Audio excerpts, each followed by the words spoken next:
இந்த அரசு தமிழ்நாட்டுக்கு 11,000 லட்சம் கோடி கடன் வச்சுக்குது.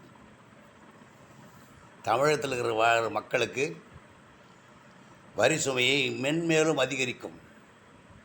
இப்போது 400 இருந்து கரண்ட்டு பில்லு 1000 போச்சு. மீண்டும் மறுபடியும் வந்தாங்கன்னா ஒரு வீட்டுக்கு 2000 கரண்ட் வரி ஏற்றிடுவாங்க, பத்திர வரி ஏற்றிடுவாங்க.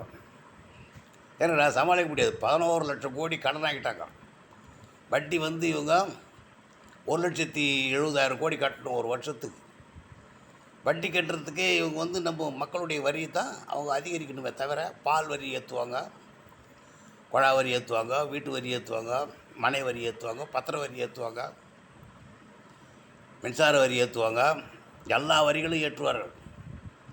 தமிழக மக்கள் வருங்காலத்தை நினச்சி ஜாக்கிரதையாக ஓட்டு அளிக்கணும். நன்றி, வணக்கம்.